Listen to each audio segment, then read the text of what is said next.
With a potential recession looming, founders are grappling with crucial decisions on financial strategy and company positioning. What early indicators should founders monitor closely to accurately gauge the economic impact of their startups? Well, so let's unpack that a little bit. So we got a number of dimensions in this conversation. Number one, which is there's where the organization is developmentally. Number two, there's what's the nature of the industries.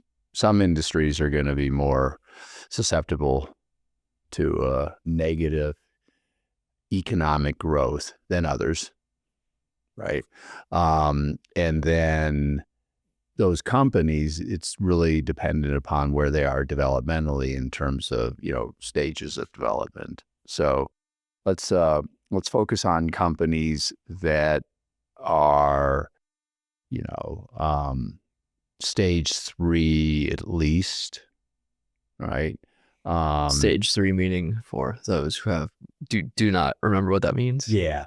So they're beyond product market fit. They're beyond just starting to prove that they can generate repeatable revenue. They're now to the place where they have the various functions and functional leaders, sales, marketing, operations, finance, as an example, customer service, typically, right? At least at this stage. And so they have a company that's producing revenue. They may or may not be in a place where they're actually making profit. Most stage 3 companies are. Most are. Depends on how obviously sort of complex and long-term oriented the business they're building is and where they are developmentally. But let's just assume that they're at least at stage 3. Let's also, assume that they're in an industry that is going to be adversely impacted by the recession. So, the founders hopefully early on recognized that recessions are a thing, right? They tend to happen every 10 or so years, and that you need to be prepared for the recession. How to be prepared for the recession? One is obviously financially. So hopefully you have some cash saved up. You're ready to weather the storm. Number one. Number two, whether you've done it formally or informally, explicitly or implicitly, you've been thinking about, when this day comes, we have a general sense for how we are going to respond. And so, you've thought about like the nature of your organization. Is it well positioned to withstand the reduction in revenues, as an example? As I said, there's a financial element to it for sure, which is having cash on the balance sheet. There's an emotional element to it as well. There's a structural element to it as well.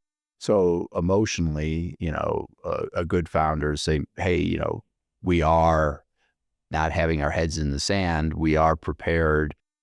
We have designed this business to be able to withstand a downturn.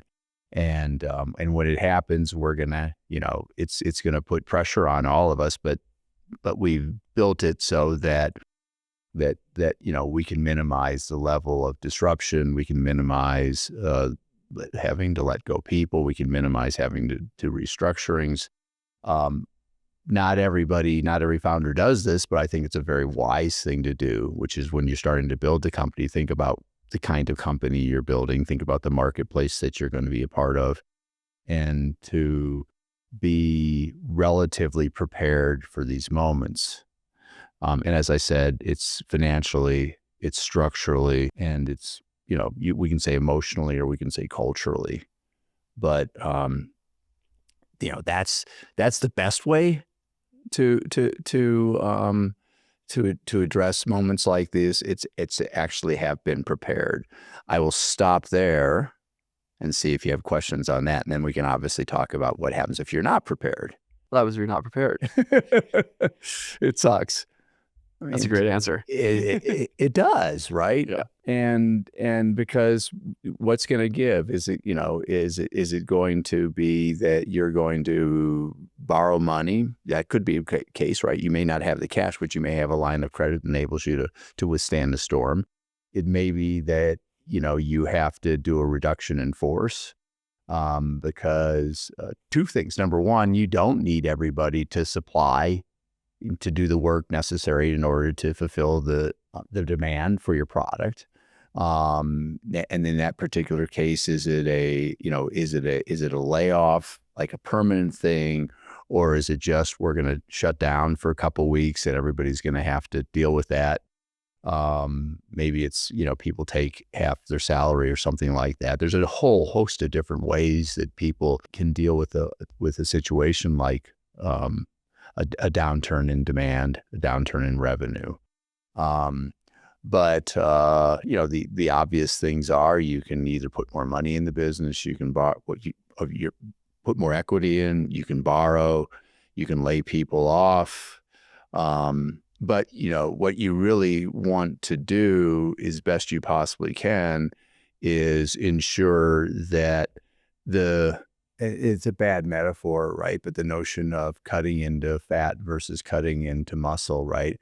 You really want to be sure that whatever you do, you're not fundamentally harming the long-term viability of the organization, right? And across a host of different things. One, culturally, right? Are we violating our core values? Two, are we going out and doing work that we shouldn't be doing? Are we violating our compelling value proposition in order to just survive? Are we taking on non-ICPs to survive? Some things are like, yeah, you can do that, right? Figuring out any way you possibly can to generate revenue, but preserving the core. On other situations, it's like, you start laying off people that are really, really important to the company's long-term success. And all of a sudden now, once the company gets back into a better position, you go out, try to hire some people. First of all, people are going to be, wow, right? That company, really didn't handle the recession particularly well. Now you got to go out and go hire people that are core. You got to train them up, and it's hard, and it could set you back significantly. The flip side of all this is you're prepared to not just weather the storm, but actually take advantage of the storm because you went in recognizing that if there is a storm, there are others who are not going to be as prepared. And we're prepared to go out and take advantage of the moment. That's real leadership, right? You're like, okay, this is happening. We're well situated for this, and some of our competitors aren't. And so there may be an opportunity to either take their customers because your level of service, your level of performance is not the same. Maybe you can actually, be aggressive in terms of terms. In terms of how you're selling and how fast people have to pay you back, because they're also dealing with, the adverse effects of the recession. So there's a whole bunch of different ways to play the game. And the way you play the game is going to be in large part set up by how well you were ready for the game to be played. And there's an element of experience here. If you've been around in the same situation before, right? Yeah. 10 years prior. Yeah. Then you know what happens. Yes. Right. When it comes to leadership struggles. Yeah. And like, oh, we need to tighten things up, refine the system, right? If you're stuck on an island and there's no food, it's like, well, if I cut my leg off, then that's less meat that I have to fuel. It's like, that's kind of stupid. Don't do that. Yeah. Right. And really just getting everything down to just the essentials and operating through that. And like the Warren Buffett mentality of just don't die, right? And then you survive longer, you'll beat everybody out. If you just never die, you'll perform pretty well over time. Yeah. That's a thing. And then there are a lot of companies that are fortunate enough to take advantage of recessions and things when competitors really just step back and don't do anything. And then you're like, well, not a very helpful example, but an example is like Rolex.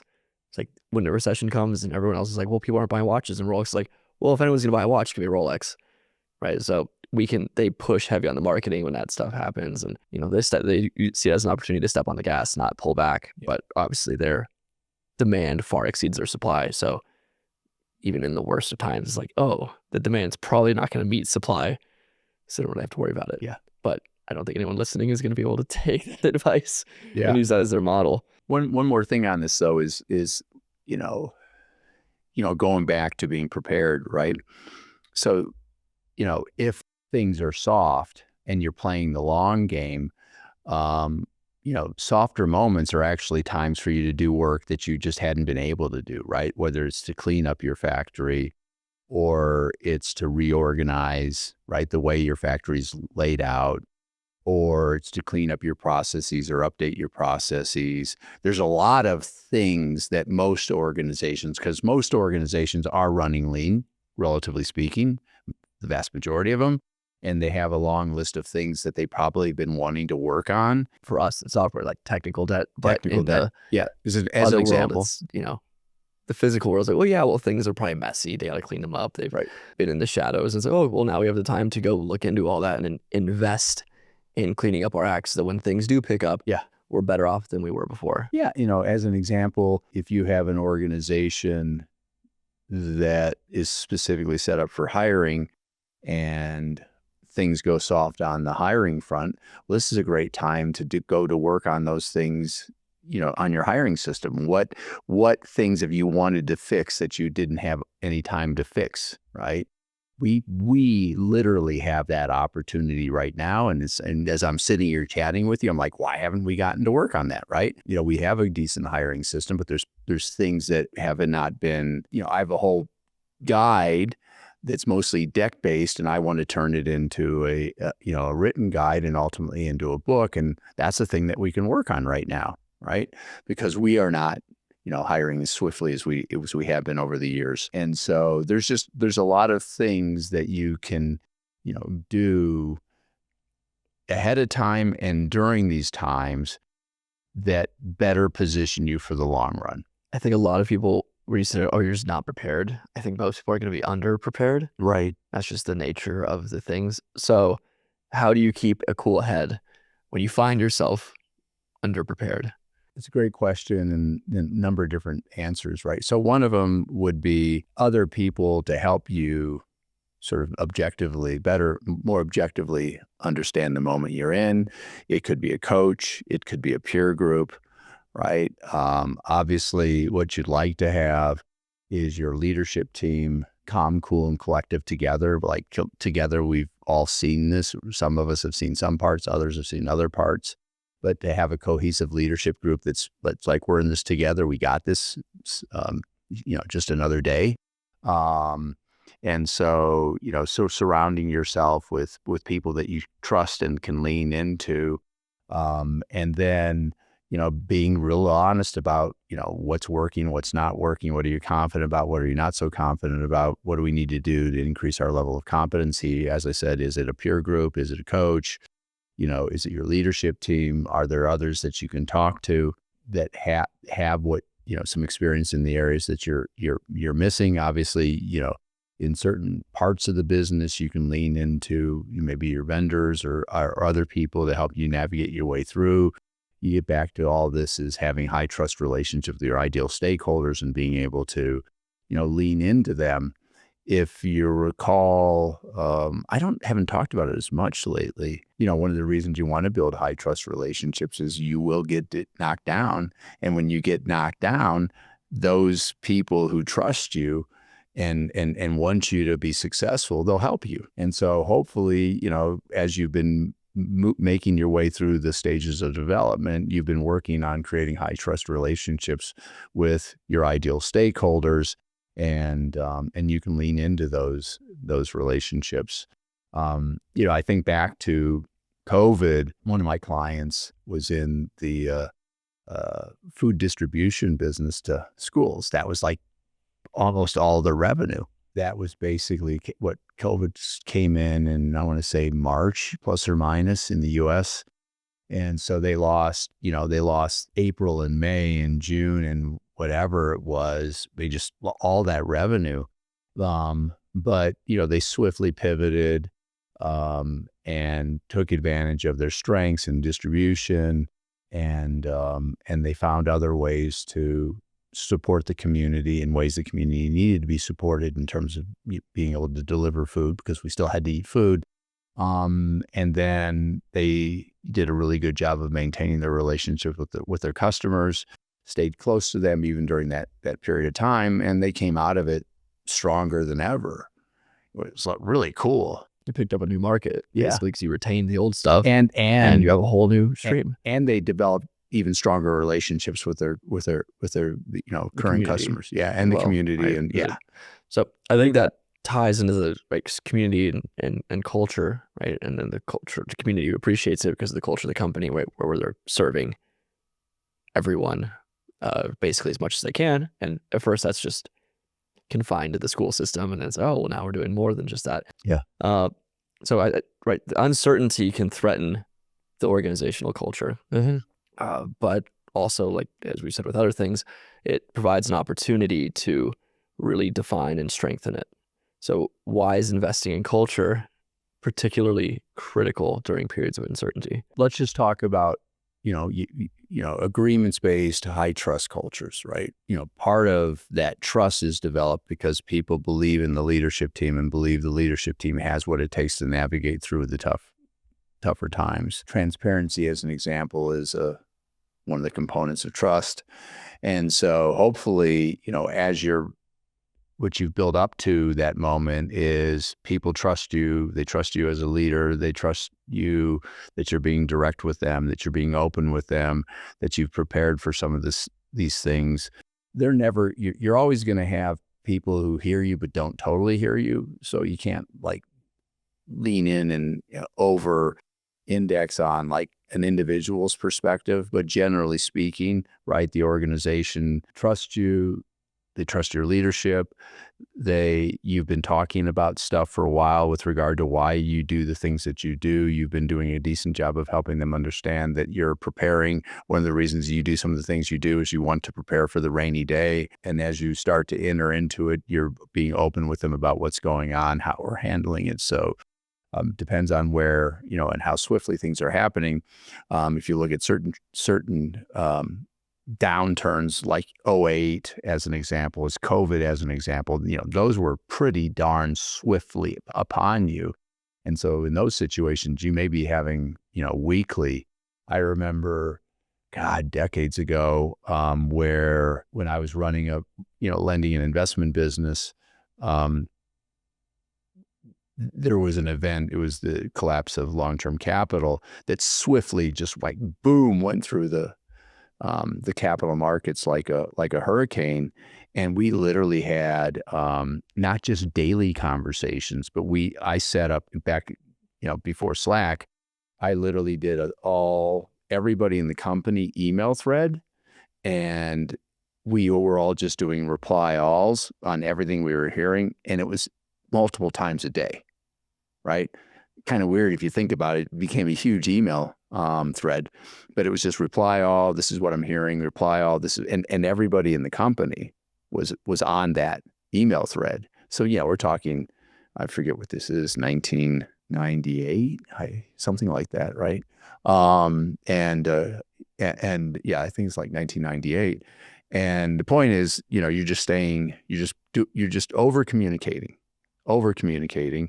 and then as a CEO, you do that. And then obviously what you also want to do is you want to have your direct reports, the rest of your leadership team, doing their job as well in terms of reinforcing and making sure that everybody's communicating, everybody's understanding, and we're handling all the questions, and we're doing our best to keep everybody updated. We're not overly indexing on trying to find perfect words, and hopefully your company knows that, that's part of your culture, right? Is you're going to be open, you're going to talk about stuff.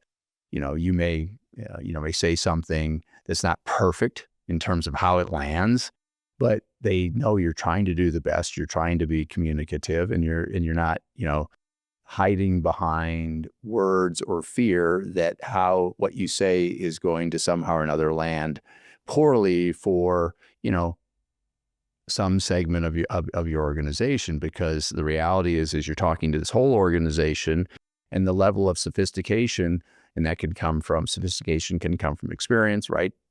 Someone who's just joined your company and has never experienced this, never been in a recession as an employee, has a very different experience than someone who's done this, been in, 6 recessions.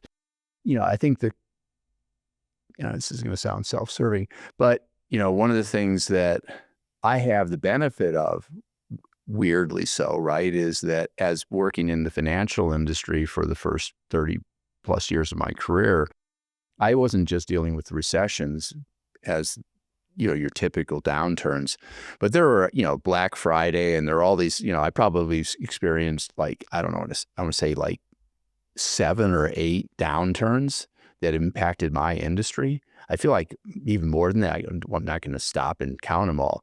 But, after a while, you're like, well, this is the moment we're in. This too shall pass.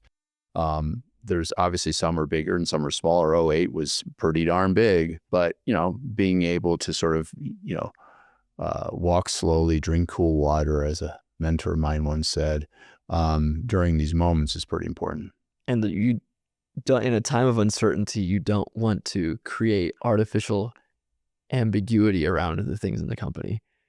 You don't hide things in the fog. Yeah, that just exactly. And people, you and I were talking before the podcast today about the moment we're in globally, and how I don't think the vast, and it sounds arrogant, I know it does, right? But I don't think the vast majority of the people understand the moment we're in.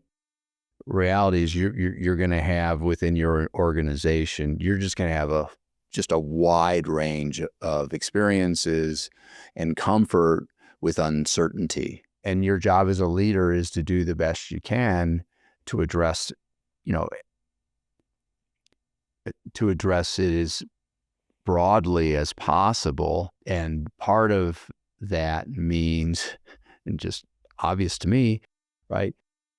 Whatever you say has got to be truthful. Whatever you say has to be, as best you possibly can talk about it, given the audience that's in front of you. And trying to hide or not talk about things, or say one thing to one group and another thing to another group, I just think you end up creating a huge, mess. Creating complexity. Yeah, in a complex moment. Yes.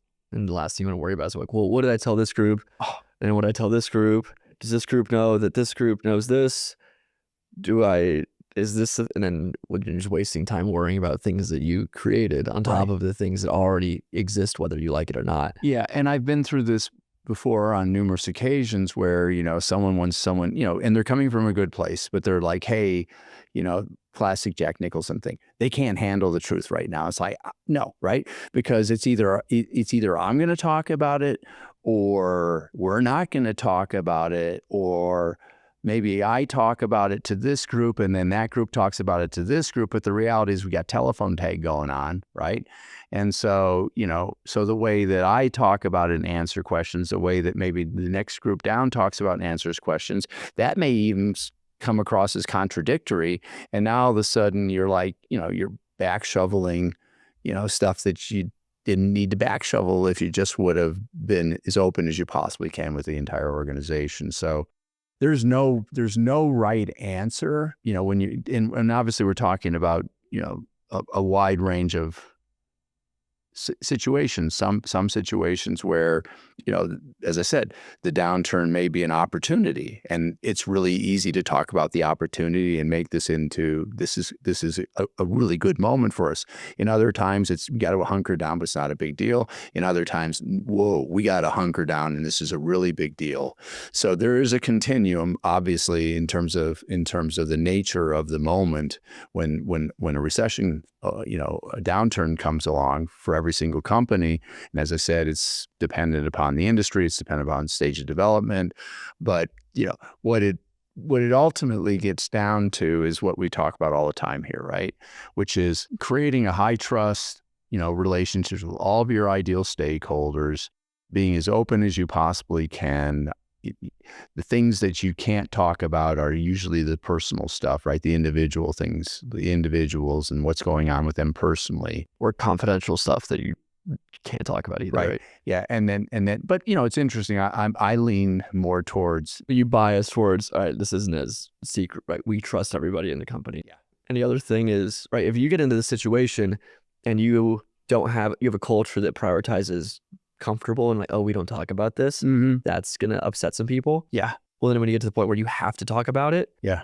A, you're not going to be as good at talking about it as a leader, and B, the people are going to react more with apprehension and openness. Yeah. Because there's just that difference between what's happened in the past and where you have to be at this moment is overwhelming. Yeah. And so yes, the spectrum of this is a great opportunity for us, or we really need to hunker down, but having a culture where that communication is always present and flowing and expected, and there's trust going both ways, whatever happens, it's better for that, right? So it's like, well, yes, there's a spectrum of things, but what sets you up to succeed in all of those things is more objective than not. And what we haven't talked at all about, and I'm surprised at this, as much time as we've already talked here, is anti-fragility. Yeah. Yes. Sorry. Thank you for the segue. You're welcome. Right. But that's a huge part of this, right? Which is okay. How is this going to make us better? Right. Is it, like I said earlier, is this give us an opportunity to upgrade our entire hiring system? Does this give us an opportunity to start working on our leadership and development program, something we haven't had an opportunity to do? Does this give us an opportunity to stand back and really do zero-based budgeting because we've never done that? Does this give us an opportunity to go out and do that reconfiguration of the shop floor that we've never talked about, right? Does this give us? How do we go into this thing with an anti-fragile perspective as opposed to the sky is falling and fear-based perspective? And going back to what we were going on before, if the stressor is too strong relatively, then it will break you. But in an ideal thing is like, okay, well, this is more stressful than what we dealt with before, but that opens the door for conversations that haven't been of the utmost priority until that moment. Yeah. And so it kind of forces the hand in that way, and that's a good thing, right? So it's going to bring some things to the surface, and while it's going to be uncomfortable and obviously unenjoyable, right, those things need to happen, and you should, be thankful that that's happening now, right, and not later. Yeah. And so it's good to have these sort of cleaning cycles, yeah, a little bit, right? Because it keeps things tight. Yeah. It keeps things, it brings things out in the open regularly. Yeah. So you just have 30 years go by, and it's like, oh, we haven't had this conversation that we probably should have had. Yeah. Oh, that's gonna be really interesting. But right, anti-fragility, the think of it like strength training. You lift something really heavy, and then you're sore after. Like, that's good. Right, your body's going to adapt and improve. But if you lift something too heavy and then you tear a muscle, that's not good. You don't want to be in that situation. Right. No, but the other side of it is you do not want to not work out. No, you will. Yeah, but that's the consistency, right? And it's going to be, we do this regularly, and that's good. And then if you just never do it, well, that's bad. Right. And so when that time comes, well, you've already been lifting, and no diet, you're doing a different routine. Basically, you're changing up what you're doing. Well, your body's going to be better able to handle that adaptive stress. And what I've often found is that these moments also reveal where you have parts of your organization that are not as evolved as other parts of your organization, right? So you may have a department or a team that has over-indexed on belonging versus performance, right? Over-indexed on, I don't want to say comfort and security. That always sounds, I always feel like I'm being a bit of a, an asshole when I say that. But they've over-indexed on those things as opposed to have a lean, mean fighting machine that's ready for, Like back to the strength is you haven't been training, right? You're like, oh, it's easier to sit on a couch and just do the bare minimum. Yeah. And then when the stress comes, it's like, well, it's going to really quickly reveal the weakest link in the system. Yeah. And it's like, oh, well, now we know exactly what we have to address. Right. And so as an example, to go but to revert back to something I talked about earlier, if you, and this is for all you founders, right? If you, and CEOs, if you've been relying on you talk to your senior leadership team, and then they talk to all the parts of your organization, and then all of a sudden you find yourself in this, in this stressful moment, and you find that certain parts of your organization, have been managed so that they're anti-fragile, and other parts of your organization have been managed for belonging and comfort. All of a sudden, you start talking more broadly because you're in a moment that's impacting the entire organization. You're going to see different levels of preparedness, right? You're going to literally find out that your culture is not one culture. And I see this a lot. You've got multiple variations of your culture because the leaders sort of approached leadership from different places. So we talk about the Matthew principle a lot, which is basically, so let's say there's a line of things are going the way they're going, and you can be above or below that. And as time progresses, if you're above that, you're going to get further from, as time progresses, you're going to move further away from the line, whether that's down because you're below it or up because you're above it. Right. And so if that, in times of stress, right, so let's say here's the line and we have 3 points above the line. And if the stressor comes in and it moves the line into the middle of those 3 points, or however many points, right, you're going to see a divergence in all of those things.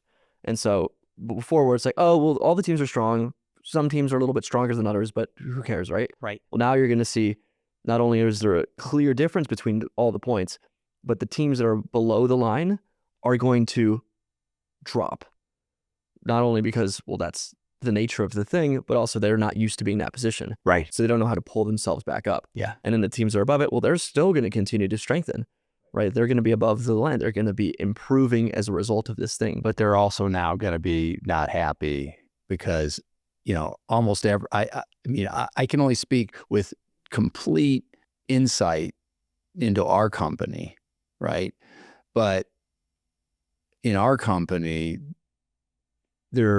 every single team at some point or another is dependent upon other teams. Let me just draw a blob around all the points. Yeah. And if the bottom team really draws it down, well, then the average of the whole thing, and it's going to pull everything as well, right? Yeah. So in the short term, we're going to have a bigger blob, right, that's below the line. But then eventually that team is going to just sink the rest of them down because their fall is stronger than the other teams. And rise. And then the stronger teams are going to be like, WTF. Then they're going to want to split from the other teams, right? They're right. going to get a mitosis kind of thing going on. Yeah. And, or urge to. Yeah. And, I wrote a blog, actually was published this week about, about the weakest link. And I don't know if you read it, but I referred back to that day where your coxswain got demoted and you guys ended up not placing in a regatta. About. Yeah, I wrote a blog about this. The coxswain, what's his face? Remember he was mouthing off? When? Oh yeah, that was stupid. Yeah, I remember that. And it was in a big regatta. Yeah, and you guys should have been first or second or third for sure. Yeah, and you didn't place. And I got mad at the coach.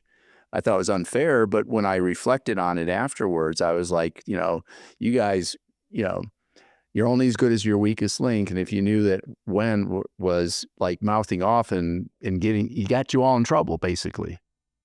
Yeah. Or you could be in my situation where I mouthed off enough to basically not have a coach. But we did well, except for when it came time to enter us into races and we didn't get entered because we didn't have a coach to enter us. So that did happen.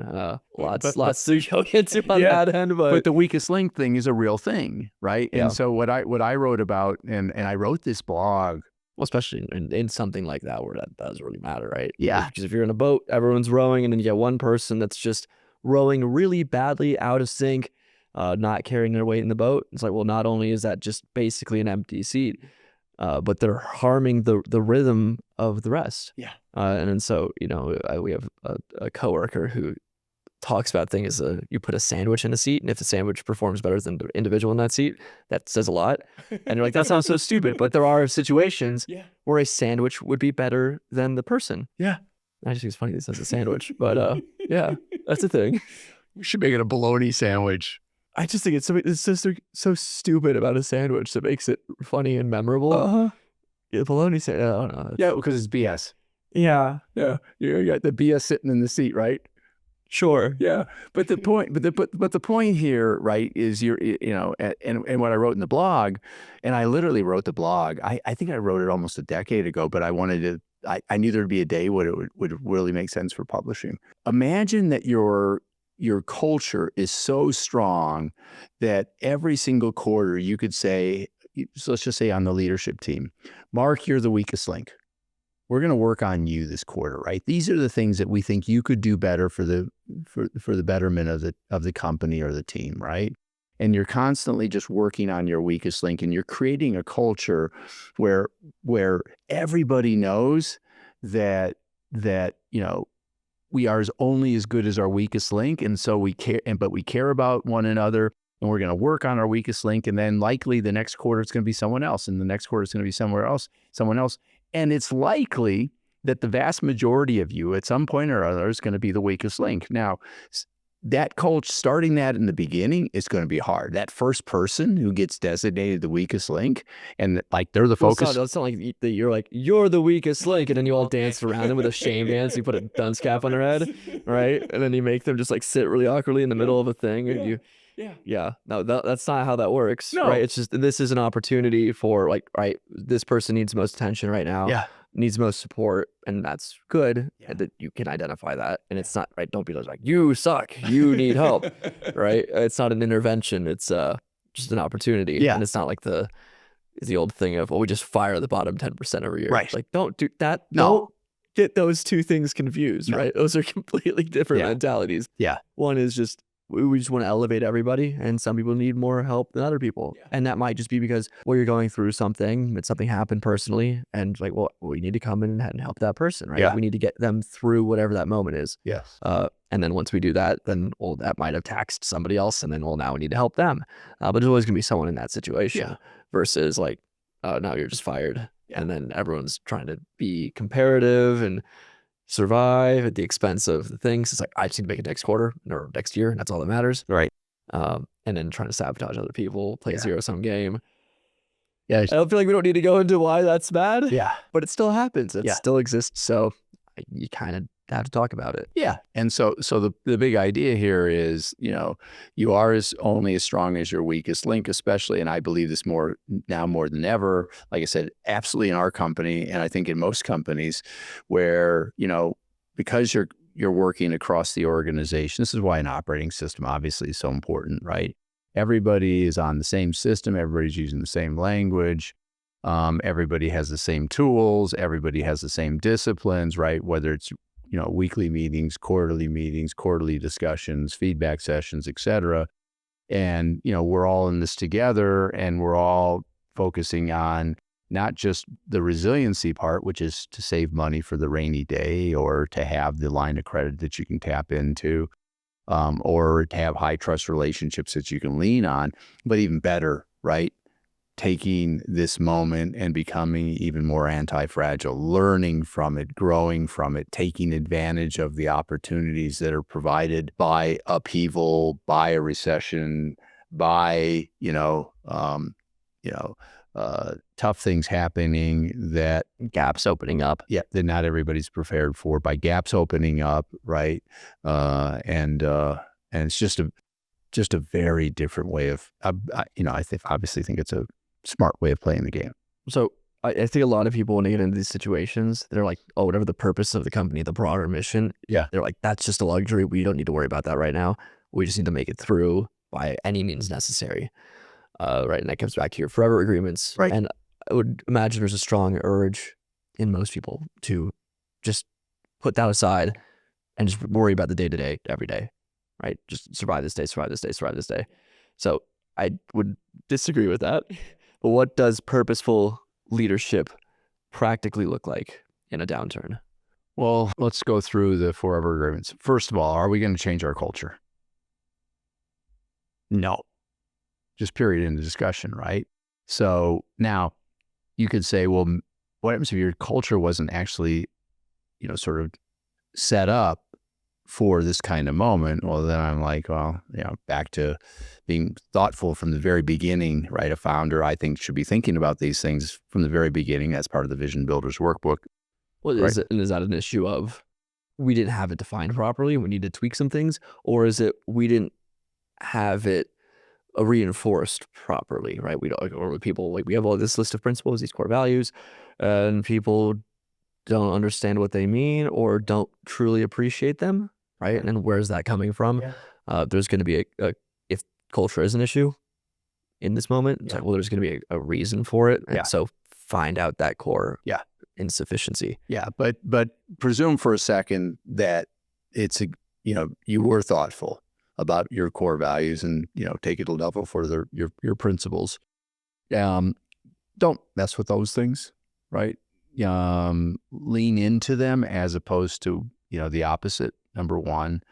Number two, that part of your northern constellation is your compelling why. Don't muck with that, right? Stay true to that. This too shall pass, right? Number three, now you have ideal customers. Go against or do something that's in conflict with your ideal customers. If you need to go and support non-ideal customers so that you can bring in revenue, sure.